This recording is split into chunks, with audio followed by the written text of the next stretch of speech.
Hello everyone, MCR की तरफ से एक और अपडेट है। और ये अपडेट उन लोगों के लिए है जिनका एग्जामिनेशन अभी तक नहीं हुआ है और उनकी एग्जामिनेशन डेट नहीं आई है। ठीक है, मैं बात कर रहा हूँ उन सभी रिमेनिंग पोस्ट के बारे में, है ना, जिनका एग्जामिनेशन 27 और 28 26 से लेकर 28 फरवरी के बीच में नहीं हुआ, जो कि अपकमिंग होने वाला है। ठीक है, इसमें उनके रिगार्डिंग ये जो नोटिस है ये स्पेशल ही उन्हीं के लिए ही है, क्योंकि इसमें आप लोगों को देखना क्या इंपॉर्टेंट है वो मैं आपको समरी में थोड़ा सा बता दूं कि बहुत सी पोस्ट हैं जो विड्रॉल हो गई हैं, मतलब हट गई हैं।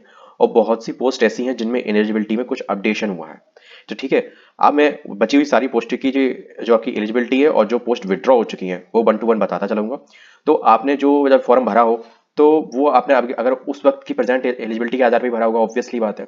ठीक है, और वो अगर अभी चेंज हो गई है या फिर एक्सपीरियंस ऐड हो गया है या कुछ जैसे कि डिप्लोमा की जगह बैचलर मांगने लगे, एक्स वाई जेड जो भी है, अब उसके अकॉर्डिंग आपको करना है। क्योंकि अगर आपने ऐसा नहीं किया और एग्जाम देने चले गए तो अभी आपके पास विड्रॉल मतलब रिवर्स होने का शायद ऑप्शन है।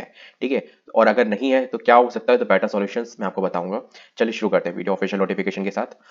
हेलो एवरीवन, एग्जाम में आपका स्वागत है। हम देख रहे हैं एमसीआर की तरह इस पर आया withdrawal post and update eligibility वाला नोटिफिकेशंस। ठीक है, जो कि पोस्ट उन पोस्टों का जिनका एग्जामिनेशन नहीं हुआ है।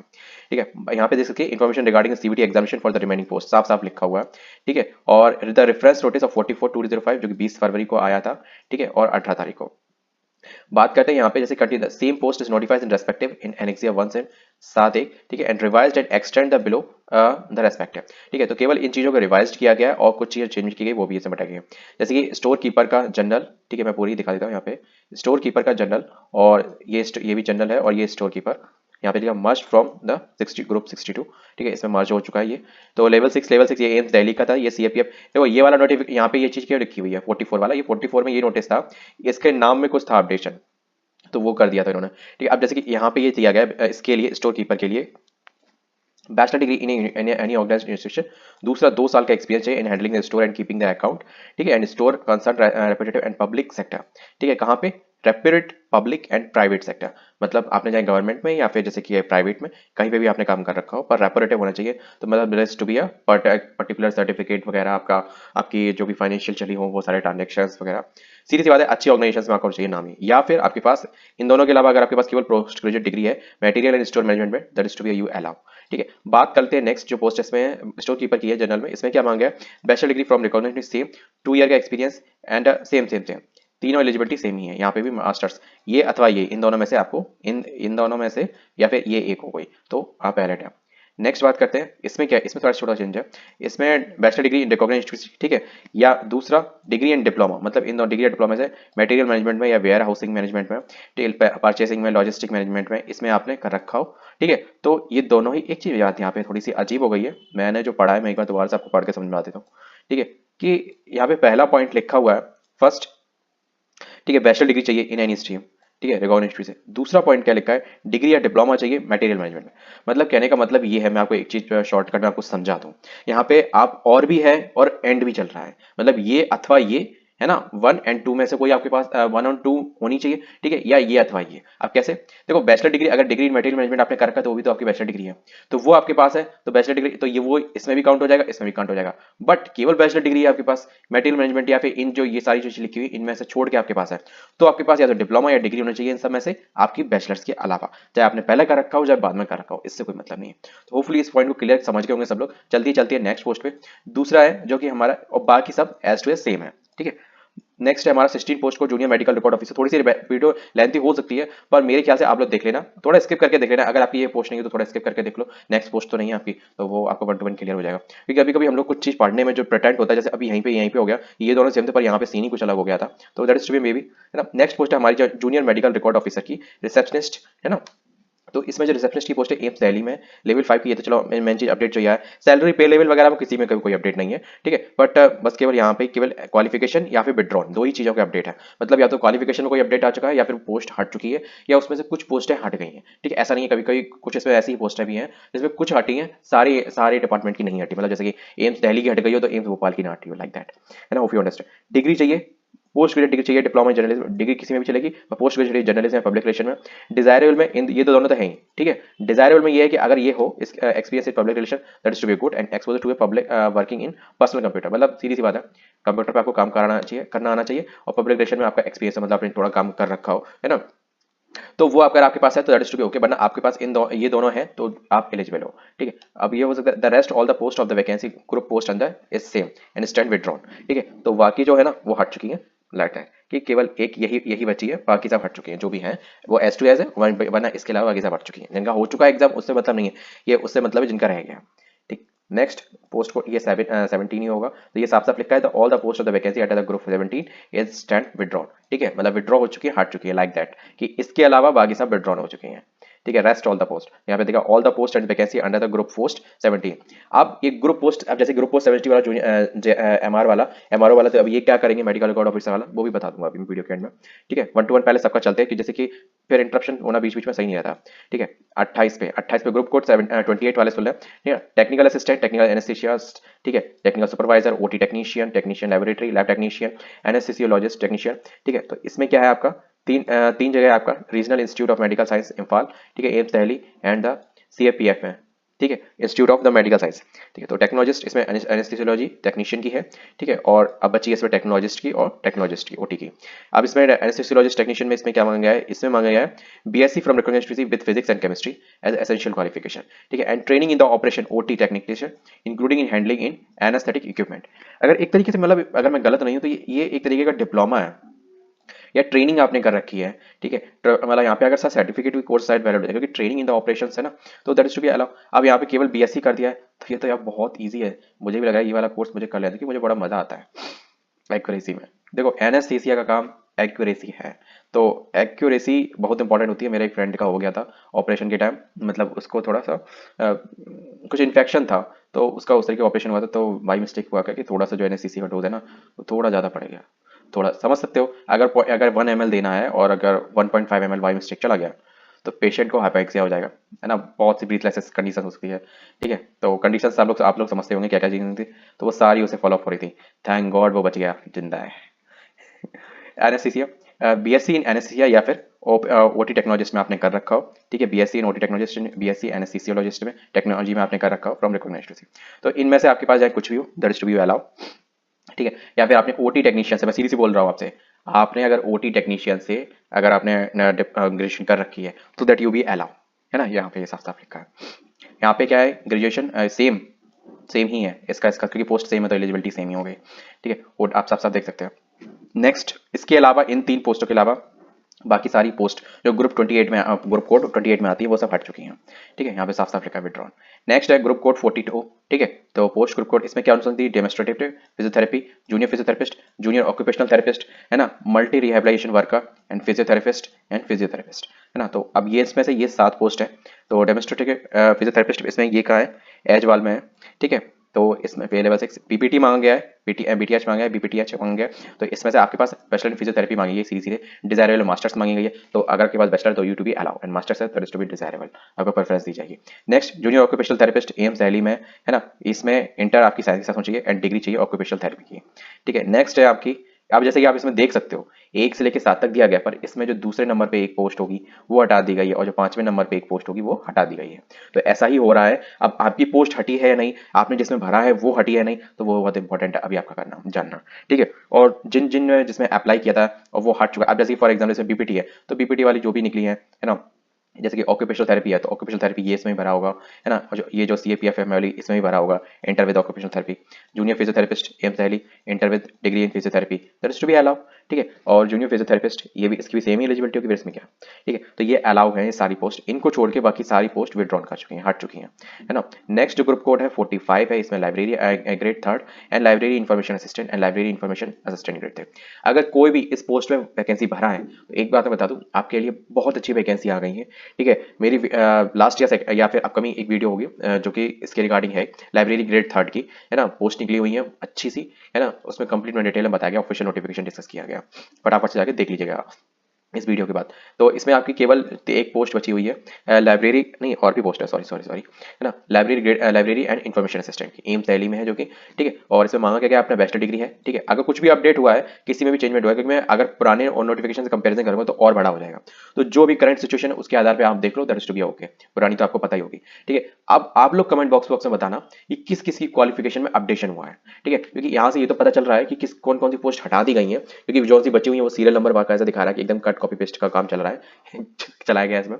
तो आप कमेंट बॉक्स में बताना किस किस की एलिजिबिलिटी में अपडेशन हुआ है और किन किन का कंप्लीटली रिजेक्ट हो गया फॉर्म, मतलब रिजेक्ट हो जाएगा या फिर आगे चल के हो जाएगा, और फिर जिन उनका रिफंड का क्या रहेगा सीन, ठीक है, रिफंड होगा भी कि नहीं होगा, ठीक है। तो बैचलर डिग्री बीएससी चाहिए आपका recognition, bachelor degree in library science from recognition. तो इन दोनों में से आपके पास एक में चाहिए, ठीक है। सीधी सीधे बोल लूँ आपसे, सीधा शॉर्टकट में बोलूँ, अगर आपके पास बैचलर डिग्री लाइब्रेरी साइंस है तो या फिर ये फॉर्म भर सकते हो, भरा होगा, ठीक है। वरना आपके पास बैचलर डिग्री या कहीं पे भी हो, फिर उसके बाद बैचलर डिग्री फिर लाइब्रेरी साइंस, दो बाद बैचलर्स कौन करता है, कुछ हायर डिग्री होती है केवल उनको छोड़ के, बाकी मेरे ख्याल से कोई नहीं करता। 2 साल का एक्सपीरियंस डिजायरेबल में अगर हो तो बहुत अच्छी बात है, नहीं तो कोई बात नहीं है, ठीक है। और टाइपिंग भी 30 वर्ड्स पर मिनट हिंदी, 25 वर्ड पर मिनट हिंदी का, 30 का इंग्लिश का, तो वो भी सारे आपका डिजायरेबल में। नेक्स्ट जो आपकी पोस्ट है जो 5वें नंबर पे लाइब्रेरी इन्फॉर्मेशन असिस्टेंट, सेम है, सेम क्वालिफिकेशन सेम एलिजिबिलिटी इसमें भी है कि बैचलर डिग्री आपने लाइब्रेरी से कर रखी हो या फिर बैचलर डिग्री कहीं से भी कर रखे हो, ये दोनों चाहिए। मैन है आपका बैचलर डिग्री इन लाइब्रेरी साइंस है, ठीक है, और 2 साल का एक्सपीरियंस और 30 वर्ड्स पर मिनट हिंदी एंड इंग्लिश, ठीक है, एंड 25 वर्ड्स पर मिनट हिंदी, तो ये दोनों अलाउ है, ये डिजायरेबल में है, ठीक है। तो ये हो और चाहे ना हो, that is to be allow. Next same library information assistant and same post, ठीक है। बट इसमें थोड़ा सा एक चीज कर दी गई है, क्योंकि इसमें जो वैसे ऐसा नहीं करना चाहिए, यही चीज मुझे अच्छी नहीं लगती है कि अब जैसे कि ऐसे फार्मेसी वालों के साथ हो रहा है, यहाँ पे भी तो वही सीन हो रहा है कि अब यहाँ पे एक्सपीरियंस डिजायरेबल में है, सेम पोस्ट है, ठीक है, बट अलग अलग सो ये सारी सेंट्रल ऑर्गेनाइजेशन है, तो एक पोस्ट की डिफरेंट जगह डिफरेंट एलिजिबिलिटी कैसे हो सकती है। अब यहाँ पे एक्सपीरियंस डिजायरेबल में नहीं है, मैंडेटरी में हो गया। अब यही यही चीज आप लोगों को देखना इंपॉर्टेंट है। Bachelor degree library science library information, ठीक है, आपने कर रखा हो, प्लस 2 साल का professional experience in the library under the central government and state government autonomous student body, ठीक है, एंड ऑर्गेनाइजेशन एंड पीएसयू, ठीक है, या university recognised research and education institution, मतलब आपने चाहे गवर्नमेंट या प्राइवेट दोनों में से आपने कहीं पे भी कर रखा हो, that is to be allowed to for experience. But 2 साल का एक्सपीरियंस यहाँ मैंडेटरी हो गया ना, और तो नहीं लगा ना, ठीक है, डिजायरेबल में नहीं लिखा ना, बट यहाँ पे डिजायरेबल में लिखा है, तो यहाँ हो या ना हो कोई मतलब नहीं है ना, बट यहाँ होना मैंडेटरी है, वरना आपका फॉर्म रिजेक्ट हो जाएगा, कोई मतलब ही नहीं, ठीक है। मतलब आप बाद में विड्रॉन कर दिए जाओगे, आपकी अगर रैंक बनाते हो तो आप प्लीज ये लाइब्रेरी इन्फॉर्मेशन वाले मैं आपको अभी से सजेस्ट कर रहा हूँ, आप अगर भविष्य में जब आपको सेलेक्ट इंस्टीट्यूशन सेलेक्ट करने का ऑप्शन मिलेगा तो इसको सबसे लास्ट में सेलेक्ट करना, पहले में सेलेक्ट करना, क्योंकि वरना ये पक्का है कि आपको पहले या आपको रिजेक्ट कर देगा। अगर आपके पास एक्सपीरियंस नहीं है, एक्सपीरियंस है तो दरिष्ट की कोई दिक्कत नहीं है, 2 साल का, ये ध्यान रखना। इन 3 पोस्टों के अलावा बाकी सारी पोस्ट जो पोस्ट कोड 55 में आती है वो सब हटा दी गई हैं, ठीक है। और नेक्स्ट है 55 पोस्ट कोड, ठीक है, इसमें बात करते हैं केयर टेकर की, सैनिटरी इंस्पेक्टर की, ठीक है, sanitary inspector grade 1, sanitary inspector grade 2 and grade second, ठीक है, बात तो वही होगी यहाँ पे, ठीक है। यहाँ पे बात करते हैं केयर टेकर की, केयर टेकर की जो है Atal Bihari Vajpayee Institute of Medical Science and doctor Ram Manohar Lohia Hospital New Delhi, ठीक है। तो इन दोनों में जो वैकेंसी निकली, भाई मच्छर काट रहा है इसलिए मैं स्टॉप पे सो रहा हूँ, ठीक है। 12th पास, 12th इसमें एलिजिबिलिटी क्या है, 12th क्लास पास, ठीक है, इक्विवेलेंट, ठीक है, डिप्लोमा कर रखा हो सैनिटरी इंस्पेक्टर में, ठीक है, एंड हेल्थ इंस्पेक्टर में, सैनिटरी हेल्थ है, ठीक है। तो भाई एक बात बता दूं, अगर आपको अभी मैं एक चीज बता रहा हूँ, मेडिकल फील्ड में आपको घुसना है, ठीक है, और बहुत ईजी है, मतलब ज्यादा आपको नहीं समझ में आ रहा, ज्यादा थोड़ा सा टेक्निकल आप नहीं समझ पा रहे हैं, तो ये मेरा पर्सनल मैं इसलिए बोल रहा हूँ क्योंकि मैंने देखा है कि सैनिटरी इंस्पेक्टर की वैकेंसी बहुत निकलती है, बड़े बड़े इंस्टीट्यूशन में आपकी ऐसे ही निकलेंगी, मतलब कॉन्ट्रैक्ट बेसिस पे भी निकलती है, पर अच्छी निकलती है, अच्छी सैलरी होती है इनकी, है ना। अभी केजीएमए में भी निकल चुकी है सेंट्रल इंस्पेक्टर की वैकेंसी, परमानेंट वाली थी कि नहीं थी ये तो मुझे नहीं पता, पर जनरल भी निकल चुकी है, उनका रिजल्ट आ चुका है, ठीक है। ये अपना लखनऊ में एक हॉस्पिटल है, मुझे नाम नहीं, पीजीआई लखनऊ, ठीक है, उसमें भी निकल चुकी, ठीक है, पीजीआई चंडीगढ़ में भी निकल चुकी है ना। तो इन ये जो पोस्टें होती है ना, तो इनका थोड़ा ध्यान रखा करो, मतलब ये ऐसे होता है केवल डिप्लोमा कर लिया, बट हाँ अब जैसे कि यहाँ पे है कि डिप्लोमा के साथ एक्सपीरियंस नहीं मांगा है इन्होंने, 12 आपका डिप्लोमा 2 साल का होता है, तो मतलब 12th करने के 2 साल बाद आप इस पोस्ट के लिए एलिजिबल हो जाते हो, तो that is to be good यार भाई, आपको राम मनोहर लोहिया हॉस्पिटल या अटल बिहारी वाजपेयी हॉस्पिटल में आपको काम करने का मौका मिलता है, ठीक है। नेक्स्ट है आपका सेंट्रल इंस्पेक्टर की, इसमें आरएसटीएस नजफगढ़ में है, ये ब्लू लाइन पे है, मैं बता दूँ हाँ नोएडा ब्लू लाइन पे, ठीक है, इधर द्वारका की तरफ पड़ता है ना। यहाँ पे बैचलर डिग्री है, बैचलर डिग्री चाहिए कहीं से भी आपकी, और क्वालिफाइड सेंट्री इंस्पेक्टर और सेंट्री इंस्पेक्टर, ठीक है, डिजायरेबल में 1 साल का एक्सपीरियंस, ठीक है, sanitary inspector preferable in rural area, ठीक है, and working knowledge of Hindi, मतलब हिंदी की जानकारी चाहिए, तो वो तो सभी को थी, उससे कोई दिक्कत नहीं, पर 1 साल का एक्सपीरियंस है यहाँ पे लिख, मतलब डिजायरेबल में तो हो या ना हो, तो दैट टू बी ओके, पर आपके सैनिटरी इंस्पेक्टर क्वालिफाइड होना चाहिए, इसका मतलब आपके पास डिप्लोमा या डिग्री कुछ ना कुछ होना चाहिए, ठीक है, तो यहाँ पे ऐसा लिखा नहीं है, पर आपके पास होना चाहिए। तो नेक्स्ट सैनिटरी इंस्पेक्टर, क्योंकि वर्धमान बीएमएमसी, ठीक है, सफदरगंज हॉस्पिटल, ठीक है, तो यहाँ पे आपका है वर्धमान महावीर मेडिकल कॉलेज, ठीक है, तो इसमें पे लेवल तो 7 है, 4 है, ठीक है, 12th पास, ठीक है, plus diploma in sanitary inspector and health inspector, ठीक है, दैट्स टू बी ओके। अब यही देख लो, अभी बहुत सी वैकेंसी निकली थी 2022 की समथिंग, तो तब उसमें 3 साल का एक्सपीरियंस चल रहा था डिप्लोमा के साथ, पर इसमें नहीं मांगा गया, तो अब सोचो जिनने अभी तुरंत किया होगा उनके तो बल्ले बल्ले हो गई ना, ठीक है, मजे आ गए। भाई कितना भी हो एम्स बी या फिर वर्धमान सदरगंज हॉस्पिटल में काम करने का मौका मिलना भाई बड़ी बात, मौका ही अच्छा है। ठीक है, सेंट्री इंस्पेक्टर है, sanitary grade first and second. ठीक है, तो इसमें पे लेवल 5 हो जाता है। देखो ये वो इमेज से सही है, सेंट्री इंस्पेक्टर है, ये लेवल ग्रेड 1 ग्रेड 2, तो ये थोड़ी हायर पोस्ट है तो इनका लेवल 5 हो गया। ठीक है, और इसमें 10+2 मांगा गया है, हेल्थ इंस्पेक्टर है ना, विद कोर्स 1 ईयर ड्यूरेशन। ठीक है, मतलब आपका मिनिमम शायद 1 ईयर ड्यूरेशन एक सर्टिफिकेट कोर्स होगा। ठीक है, क्योंकि डिप्लोमा तो नहीं होना चाहिए। ठीक है, not less than 2 year experience in the bed of 500। देखो अब यहाँ पे आ गया grade 2 and grade first and grade second में यहाँ पे एक्सपीरियंस मैंडेटरी कर दिया। आपका कोर्स 1 साल से कम का नहीं होना चाहिए, मतलब 1 साल तो होगा ही होगा, मतलब सर्टिफिकेट हो आपके पास वाला है सेंट्री इंस्पेक्टर वाला। ठीक है, बट आपके पास आपका जो एक्सपीरियंस है वो 2 साल से कम का नहीं होना चाहिए, है ना। तो ये चीज आपकी है, बाकी इनको छोड़ के बाकी सारी पोस्ट 55 में, ग्रुप 4 में हटा दी गई है। अब बात करते हैं यहाँ पे assistant store officer, junior store officer, store keeper cum clerk. तो इसमें सारी पोस्ट है जो ग्रुप कोड 62 में थी वो सारी हटा दी गई है। ठीक है, और इसकी जो एक पोस्ट थी जूनियर स्टोर कीपर की वो सारी वो फर्स्ट वाले में आ गई है। आपने देखा होगा यहाँ पे ये रहा, मर्ज फ्रॉम ग्रुप पोस्ट 62। ठीक है, तो ये ग्रुप पोस्ट 62 से हटा दी, एक ही बची तो उन्होंने उसी में जोड़ दी, है ना, बाकी सारी इसमें ग्रुप पोस्ट 62 से हटा दी। तो बात करते हैं next steps from the further application process. अब देखो अब आपको करना क्या है, जिन जिन की पोस्ट की वैकेंसी की अपडेट एलिजिबिलिटी अपडेट हो गई, दूसरा जिसमें ये सिचुएशन है कि पोस्ट हट गई है आपकी, अब उनको क्या करना है, the application must be review the eligibility and remaining post in the respective group. ठीक है, तो वो तो मैंने आपको करा दिया, सारे सारे वैकेंसी के दर्शन करवा दिए कि इसमें क्या अपडेट हुआ।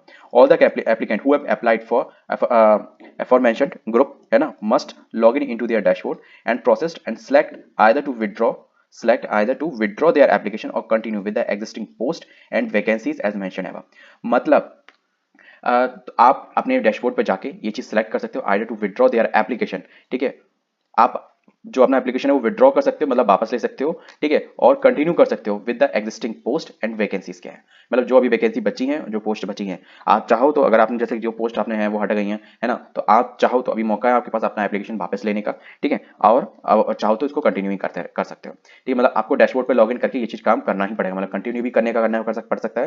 ठीक है, और विड्रॉ करना मतलब हटना है तो वो भी कर सकता है, मतलब एप्लीकेशन कैंसिल करना। इन केस द एप्लीकेट, अगर आप चूज करते हो टू विड्रॉ देयर एप्लीकेशन तो फिर क्या होगा, for the applied group post the application fee will be refunded is due to the course। ठीक है, and will be treated as not applied for that group। ठीक है, and no further claim for of any kind will be available to such applicant। ठीक है, will be refund and will not be treated as applied that the group। ठीक है, और अगर आप जैसे कि अभी अपना एप्लीकेशन विड्रॉ कर लेते हो तो आपको रिफंड मिल जाएगा, जो आपका जो कोर्स जो आपकी फीस होगी उसके, क्योंकि यहाँ पे लिखा हुआ है refunded in due to the course will be treated as not applied for that post. तो ऐसा नहीं है कि आप, तो ये नहीं रहेगा कि आपने इस पोस्ट पे कभी अप्लाई भी किया था, तो आपके पास ये प्रूफ नहीं रहेगा। एंड कोई फर्दर क्लेम एप्लीकेंट का आप नहीं कर पाओगे, है ना। तो ऐसा नहीं है कि आप पैसे वापस ले लो, आप ये सोचो कि मेरा एप्लीकेंट तो बना ही रहेगा। इन केस एप्लीकेंट पोस्ट अगर आप चूज करते हो तो कंटिन्यू द, है ना, and to participate the further recruitment process as per the reviser, मतलब जैसे कि आप उस पोस्ट की जगह आप किसी अदर पोस्ट को सिलेक्ट कर लेते हो, है ना, जैसे कोई एलिजिबिलिटी आपके पास है या आ गई है अभी तक। ठीक है ना, अब ये प्रोसेस कब तक चलेगी वो भी मैं आपको डेट बता दूंगा। स्टार्ट हो चुकी है ना, मतलब विड्रॉ करना या कंटिन्यू करना, है ना, तो वो स्टार्ट हो चुकी है। अपनी एलिजिबिलिटी आप एडिट कर सकते हो, ऐड कर सकते हो, है ना, कुछ अपडेट कर सकते हो। तो उनको क्या करना है, जो कंटिन्यू करना चाहते हैं तो ठीक है, तो वो या फिर तो जो एलिजिबिलिटी है उसको कंटिन्यू करते हैं और पोस्टों को सिलेक्ट कर सकते हैं, या फिर जो पोस्ट बची है उसी के थ्रू कंटिन्यू कर सकते हैं। ठीक है, जो भी as per term and condition बाकी है। ठीक है, conducted at the notice of 10 days. ठीक है, जो भी 10 डेज के अकॉर्डिंग जो चल रहा था वही चल रहा था, वो सारी बाकी सब चीजें तो सेम है। ठीक है, तो for the applied applicant applied is in more than one group, ठीक है, are required to exercise the option for each group separately. ठीक है, जैसे कि जो एक से अधिक ग्रुप में अप्लाई किया है तो ये जो प्रोसेस है आपको ये दोनों ये अलग बार बार करनी पड़ेगी, दोनों ग्रुप पोस्ट के लिए अलग अलग। ठीक है, क्योंकि इसमें अलग एलिजिबिलिटी अलग अलग ही होगी। नेक्स्ट 6 आपका जो लिखा हुआ है, only for the group 17 and 62 no need to exercise for any option as mention above where all post are withdrawn. देखो जो भी कैंडिडेट 17 ग्रुप पोस्ट 17 और 62 में फॉर्म भरे हैं, ठीक है, वो सारी की सारी विथड्रॉ हो चुकी है, तो उनको कोई भी प्रोसेस करने की जरूरत नहीं है। दूसरा, अब उनकी फीस का क्या होगा, no further recruitment will be held on these groups. ठीक है, बट एक चीज ध्यान रखना, ग्रुप 62 की एक जो स्टोर कीपर वाली पोस्ट है वो ऊपर जो बाकी स्टोर कीपर वाली पोस्ट है उसमें मिल गई है। मैं आपको ग्रुप कोड उसका बता दूं, वो है group code 30 store keeper general. ठीक है, तो उसमें वो ये मर्ज होगी, यहाँ पे आप देख सकते हो साफ साफ लिखा हुआ है। तो चलिए चलते हैं नेक्स्ट नोटिस में, है ना। एंड फिर इनका फीस का क्या होगा, fee received will be refunded in due to the course of time in the same account from where the payment was made. तो अगर आपने कहीं साइबर कैफे वगैरह से करवा रखा है तो उससे बोल देना कि भाई इतना अमाउंट रिफंड मेरा आने वाला है। ठीक है, और खुद से कर रखा है तो कोई दिक्कत नहीं। तो इन दो ग्रुप पोस्ट 17 और 62 वालों को कुछ भी नहीं करना। ठीक है, क्योंकि इनकी सारी पोस्ट ही विड्रॉन हो चुकी हैं। ठीक है, तो बस इतना ध्यान रखना। बस 62 की जो एक पोस्ट जो मैंने बताई है ना, जो 62 की स्टोर कीपर की थी, वो उसमें मिल गई है ऊपर स्टोर कीपर जनरल वाले में, तो वो आप चेक कर सकते हो। बस केवल एक्सेप्ट दैम। ठीक है, the eligibility under the revised group post. ठीक है, for the under the revised clip post eligibility के regarding eligibility will be determined to based upon the publication criteria available post with the respective group under the advertisement. ठीक है, the all the candidate must carefully review and understand the eligibility requirement. ठीक है, and ensure they meet the specified criteria before the exercising their option. ठीक है, जो भी मैंने अभी एलिजिबिलिटी बताई है, अगर उसमें कोई भी अपडेट आया है तो प्लीज आप अपने अकॉर्डिंग अपडेट कर लीजिएगा उसको, और वो आपकी अगर हो तो ही आप करना, वरना अपना एप्लीकेशन विड्रॉ कर लो। ठीक है, the examination will be conducted without the prior scrutiny and eligibility. ठीक है, फॉर एग्जाम्पल आप देख लो, सुन लो, ये उन्हीं के लिए जिनकी एलिजिबिलिटी मैच नहीं हो रही है। If a candidate does not meet the eligibility criteria for any available of the available post in the respective group, they should be voluntary withdraw their application. यही मैंने आपसे कहा कि आप एप्लीकेशन विड्रॉ कर लेना। ठीक है, अपनी स्वेच्छा से with in the given period of time. क्या है वो मैं बता दे रहा हूं आपको। If the candidate fail to exercise their option and is later found ineligible, अगर वो ये एक्सरसाइज नहीं करता, मतलब अपना फॉर्म विड्रॉ नहीं करता है, अगर उसकी एलिजिबिलिटी मैच नहीं कर रही है, तो उसका क्या होगा, एलिजिबल पाया गया आफ्टर एग्जामिनेशन करने के बाद, there the candidate will be cancelled, तो आपका कैंसिल जाएगा, मतलब कोई मतलब नहीं रहेगा आपके काम करने का। ठीक है, and all the claims will be fortified. ठीक है, and additionally no fee refunded will be provide. तो ऐसा नहीं हो एग्जाम देने के बाद आपकी फी रिफंड हो जाए या फिर बाद में हो जाए, ऐसा कुछ भी नहीं होने वाला। ठीक है, नेक्स्ट अब इंपॉर्टेंट जो चीज़ है वो देख ले, ऐप डेट्स का क्या है। देखो, जितने भी रेस्पेक्टिव पोर्ट की जो भी एक्सरसाइज करनी है वो आपकी 18 मार्च से शुरुआत हो गई है और ये 22 मार्च तक चलेगी। तो 22 मार्च भी केवल शाम को 5 बजे तक।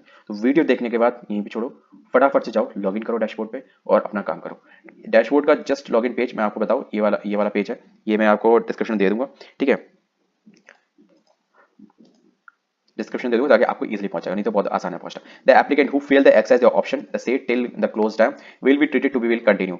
अगर आप जैसे कि आपने चेक कर लिया भाई कोई एलिजिबिलिटी मेरे कोई कंफर्म नहीं, कोई मतलब दिक्कत नहीं है, पोस्ट भी जो मैंने भरी थी वो सारी हैं, तो क्या होगा, अगर आपने विड्रॉ नहीं किया है तो आपको will continue as applicant under the respective group post, तो आपका ऑटोमेटिक कंटिन्यू हो जाएगा। तो आपके ये वीडियो देखने के बाद एक सॉल्यूशन तो अपने आप ही हो जाएगा कि भले आप उसको, मतलब अगर आपकी एलिजिबिलिटी में कोई दिक्कत नहीं आई है, ठीक है ना, और जो पोस्ट आपने भरी थी वो है, ठीक है, तो आपको कुछ करने की भी जरूरत नहीं। यहाँ पे साफ साफ लिखा है, अगर कोई विद इन टाइम में 22 मार्च के शाम तक 5 बजे तक कुछ भी नहीं अपडेट करता है तो ऐसे कंटिन्यू ही माना जाएगा कि मतलब वो उसे कोई दिक्कत नहीं है, will be treated as continue as applicant. ठीक है, अंडर द रेस्पेक्टिव ग्रुप। ठीक है, where the candidate subject to be eligibility of the respective available post at different participating institution.